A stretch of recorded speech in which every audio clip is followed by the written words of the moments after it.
नमस्कार, मैं हूं सुशील कुमार। आप देख रहे हैं प्रवासी एक्सप्रेस। स्वप्न तो सब देखते हैं, कोई जग के देखता है, कोई सो के देखता है, लेकिन स्वप्न का फल कैसे मिलता है और स्वप्न किस पहर में देखने पर क्या होता है, इन सभी बातों को जानने के लिए हमारे साथ मौजूद हैं काशी के ब्राह्मण हैं, आचार्य हैं सत्येंद्र द्विवेदी जी। इनसे जानेंगे कि स्वप्न का मतलब क्या होता है, खास तौर पे जो रात में देखते हैं और किस समय स्वप्न जो देखते हैं उसका क्या मतलब होता है और स्वप्न देखने के बाद इंसान को क्या करना चाहिए। इन सभी बातों को जानने के लिए आचार्य जी आपका बहुत बहुत स्वागत है हमारे चैनल पर। नमस्कार, आपको बहुत धन्यवाद। काफी दर्शकों की ये डिमांड थी कि एक स्वप्न के बारे में भी बातचीत की जाए आपसे। जी जी जी, आज हम एक बार मौजूद है। कई लोगों ने मैसेजेस किए, व्हाट्सएप किए, कई लोगों ने कॉल किए कि जो आचार्य जी आते हैं उनसे स्वप्न के बारे में बातचीत की जाए। आप से जानना चाहेंगे, जो लोग हैं, जो दर्शक हैं, हम भी आपसे जानना चाहेंगे कि स्वप्न किस पहर में देखने पर क्या होता है और किस तरह के स्वप्न, कितने प्रकार के स्वप्न होते हैं। देखिए, हाँ, स्वप्न बहुत सारे प्रकार के होते हैं। आपने ठीक सवाल पूछे कि स्वप्न हम किस टाइम देखते हैं तो क्या फल उसका मिलता है। स्वप्न क्या है कि दिन में देखा हुआ स्वप्न का कोई फल नहीं होता है। दिन में अगर सो रहे हैं, स्वप्न देख रहे हैं तो कोई फल नहीं, उसका कोई फल नहीं होता है। अच्छा। दिन का स्वप्न का कोई फल नहीं होता है। सिर्फ क्या होता है कि टोटल हमारा 8 पहर होता है, तो 4 पहर जो है दिन का हम स्वप्न देखते हैं, उसका कोई फल मतलब कि कोई उसका फायदा नहीं आपको नहीं मिलेगा, ना उसका कोई फल मिलेगा। रात्रि का जो 4 पहर है उसका अगर आप चारों पहर का अगर नाम आप सुनेंगे। बिल्कुल बिल्कुल। पहले जो लोग, मैं भी नहीं जानता ये पहर कितने बजे से कितने बजे का कौन सा पहर है, पहले पहर बता दीजिए। पहर देखिए क्या होता है कि टोटल 8 पहर होते हैं 24 घंटे में। तो टोटल 8 पहर में क्या होता है कि जो हमारा सुबह का जो पहर होता है, ठीक ना, उसको हम बोलते हैं प्रातः काल का बोलते हैं, आपका बोलते हैं पूर्वाह्न। अच्छा, पूर्वाह्न का समय क्या होता है? पूर्वाह्न सूर्योदय से लेकर और मान के चलिए 3 घंटा। ओके। सूर्योदय से लेकर ये हर जगह हम लोग क्या किए हैं कि 24 घंटे को आप डिवाइड कर दिया 8 में, ठीक। 8 में 24 3 घंटा होगा। तो हर 3 घंटे का एक 3 घंटे का एक हम उसमें लेके चलते हैं, पहर मान लेते हैं। एक पहर मान लेते हैं। तो प्रातः काल का जो पहर होता है वो पूर्वाह्न बोलते हैं उसको। सुबह ही पूर्वाह्न हो गया, वो सूर्योदय से लेकर 3 घंटे तक। अगर 6 बजे हो रहा है सूर्योदय तो 6 से 9 बजे तक इसको बोलते हैं पूर्वाह्न, ठीक। पूर्वाह्न के बाद आ गया 9 से लेकर 12, उसको बोलते हैं मध्याह्न। और 12 से लेकर 3 बोलते हैं अपराह्न। और 3 से लेकर फिर 6 बजे तक बोलते हैं सायंकाल। ये तो आपका दिन का हो गया।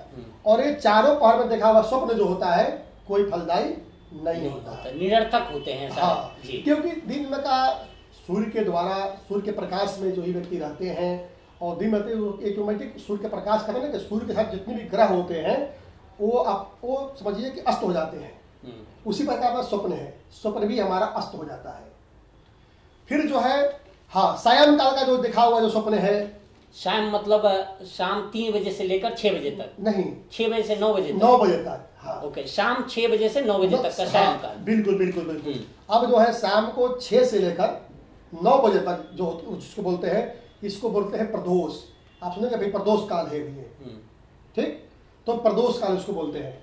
और जो है 6 से 9, फिर 9 से 12 उसको बोलते हैं निशित, हाँ, निशित काल बोलते हैं उसको, ठीक। और फिर ये आपका 9 से 12 हो गया। और 12 से 3 उसको बोलते हैं त्रियामा, हाँ, त्रियामा काल बोलते हैं। और फिर जो है 3 से लेकर फिर सुबह सूर्योदय तक, सूर्योदय हो रहा है 6 बजे तक, ठीक, इसको बोलते हैं उषा काल। आप जितने भी हमारे लोग हैं बोलते हैं उषा काल में आपको व्यायाम करना चाहिए, घूमना चाहिए, ये सब उषा काल है। उषा काल में ही स्नान करने का बहुत बड़ा महत्व है। उषा काल में अगर आप स्नान करते हैं तो उसको दुग्ध का स्नान करने का महत्व दिया गया है।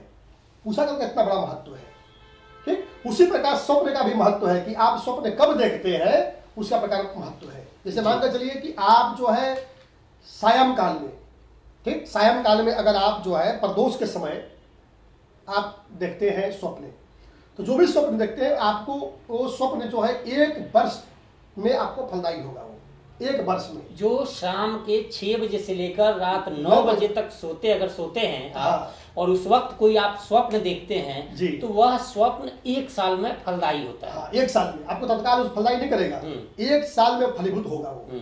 हाँ, अब वही जो है फिर जो है आप 9 से 12 स्वप्न अगर आप देखते हैं, वो जो है आपका कम से कम जो इसका आधा कर लीजिए साल का 6 महीना, वो 6 महीना में फलदायी आपका होगा वो। ठीक। उसके बाद आपका जो है 12 से 3 अगर आप स्वप्न देखते हैं तो वो आपका 3 महीने में वो फलदायी होगा आपका। ठीक। और फिर जो है रात को 3 बजे से लेकर और जो है फिर सुबह 6 बजे तक, मतलब उषा काल में अगर आप देखते हैं तो वो आपका स्वप्न जो है 1 महीना के अंदर आपका फलीभूत हो जाता है। ये होता ही होता है 1 महीने के अंदर। तो ये हमारा पूरा जो है स्वप्न का, ये पूरा आप किस समय पे कौन सा स्वप्न देखते हैं, इसका बहुत बड़ा महत्व है। अब दूसरी बात यह है कि स्वप्न देखकर हम करें क्या। क्या मान लीजिए स्वप्न हम देख रहे हैं और नींद हमारी खुल गई, ठीक, तो उसमें कहा गया है कि अगर आप स्वप्न जो है बुरी स्वप्न देख रहे हैं बार बार, ठीक, और पूरा स्वप्न देख रहे हैं कि कहीं कुछ हो गया, घटना घट गया है, कोई व्यक्ति मर गया, चाहे बहुत तरह तरह का उपटांग आप चीज स्वप्न देखते हैं, उस समय स्वप्न देखने के बाद जो है आप दोबारा फिर सो जाइए। अगर आपका नींद जो है खुल गई है, नींद नहीं लग रही है, तो दोबारा पुनः सो जाइए। तो वो जो है स्वप्न का जो है दुष्प्रभाव जो है वो कहीं ना कहीं जो है वो कम हो जाता है। अब कम और कैसे होता है कि स्वप्न बताने पर, लेकिन बुरा स्वप्न अगर आप देखते हैं रात को तो किसी को बता दें। हाँ, लेकिन बताएं किसको? जो उस दोष को खत्म कर सके। मान लीजिए अगर आप वही स्वप्न अपनी पत्नी को बता रहे हैं, अपने पुत्र को बता रहे हैं, शायद वो आपके द्वारा उतना प्रभाव न हो, उस स्वप्न को सुनने के लिए उनके अंदर क्षमता न हो, इसीलिए कहा गया है कि अपने कुल गुरु, अपने माता पिता, मतलब कि जिसके अंदर विल पावर अधिक हो, जिसके अंदर मतलब शक्ति काफी हो, ठीक, वो व्यक्ति को वह बतलाते हैं तो जो है आपका स्वप्न का दोष ऑटोमेटिक कम हो जाता है। लेकिन बुरा स्वप्न बताना जरूरी है, बता देना चाहिए हमेशा, तो वो दोष जो है खत्म हो जाता है। ये सारा स्वप्न का जो है ये प्रभाव होता है। फिर उसके बाद आप बहुत अभी अच्छा स्वप्न देख रहे हैं, धन संपत्ति, कुछ अच्छा काम आप कर रहे हैं, देख रहे हैं, ठीक, जब भगवान को साक्षात आप स्वप्न में देख रहे हैं। बहुत लोग भगवान को, जो व्यक्ति जैसा बार बार पूरा काम करते हैं तो दिमाग का एक मेमोरी है, मेमोरी बहुत चीज भरी होती है।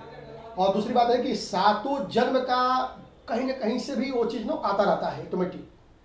आपने पिछले जन्म में क्या किए हैं, कब क्या किए हैं, आप देखे होंगे कि आप जो जीवन में कभी किए नहीं, कभी सोच नहीं सकते हैं, वो भी आपको स्वप्न मिलता है, आता है, दिखता है। तो सारा चीज कहीं ना कहीं से हर जगह से इकट्ठा होकर आता रहता है। जब कभी भी आप अच्छा स्वप्न देखते हैं, ठीक, तो आप, अगर आपका नींद खुल गई, दोबारा मत सोइए, नहीं तो वो स्वप्न जो है निरर्थक हो जाएगा, वो खत्म हो जाएगा। और जो है वो स्वप्न जो है जल्दी किसी को बतलाइए भी मत, बतलाने के बाद भी वो खत्म हो जाता है। अच्छा स्वप्न, शुभ स्वप्न जो है वो मन ही मन भगवान का स्मरण करना चाहिए कि हे प्रभु, ये हमारा स्वप्न जो है फलीभूत हो जाए। भगवान से प्रार्थना करना है आपको, बतलाना नहीं है, क्योंकि कहते हैं बतलाने के बाद भी पता नहीं इसकी टोक लग जाए तो कुछ भी हो जाए। इसीलिए मतलब टोक क्या लगेगा, मतलब किसी को बतलाना नहीं चाहिए, ये शास्त्रों का लिखा हुआ चीज है। हाँ, उसमें उसके बाद फिर सोना भी नहीं चाहिए। भगवान का भजन इत्यादि का ही लिखा हुआ है कि भगवान का भजन इत्यादि ही करना जरूरी है। इस तरह आप करते हैं तो आपके लिए स्वप्न काफी फलदायी होता है। अच्छा, जो लोग, कई लोगों की यह शिकायत आती है कि रात को ना ऐसे स्वप्न देखते हैं, डरावना स्वप्न कहीं इस तरह, उनके लिए क्या कुछ? हाँ देखिए, डरावना स्वप्न क्या होता है, एक तो आप ध्यान दीजिएगा कि जितने लोग स्वप्न देखते हैं, तरह तरह का स्वप्न देखते हैं, स्वप्न देखने की प्रक्रिया 2-3 तरह। बहुत लोग दिन भर में से आप कहाँ से कहाँ घूम कर आए हुए हैं, कोई मालूम तो ही नहीं, यहाँ गए, मतलब समझिए कि आप पूरे भारतवर्ष में कहाँ से घूम के आ रहे हैं। जब रात को सोते समय हमेशा कहा गया है कि पैर को पूरा सही से धुलकर, सही से पैर को धुलकर, फिर उस पैर को पोंछ कर, मतलब कपड़े से, तौलिए से, चाहे पैर को सही से साफ कर पोंछ कर ही सोना चाहिए, क्योंकि सारा चीज पैर में ही वास करता है। ध्यान दीजिएगा, जब हम लोग भी सोते हैं तो पैर को धुलकर, फिर सिखा को अपना भाई खोलकर, सारा चीज जो है। अच्छा, औरतों के लिए है कि वो अपने बाल को खोलकर सोए? हाँ देखिए, औरतों के लिए कहा गया है कि अपने जो बाल को जो है मतलब खोलकर सोए। कुछ लोग बाल को उसको मतलब पूरा तो नहीं, मतलब कि हल्का सा उसमें वो लगा दे, बांध दे, ये नहीं कि पूरा खोल दे, उसे बांध भी दें। तो 2-3 तरह का उसका प्रक्रिया, हर तरह का प्रक्रियाएँ हैं कि किसको बिल्कुल बांध कर सोना चाहिए, किसको बिल्कुल खोल कर सोना चाहिए।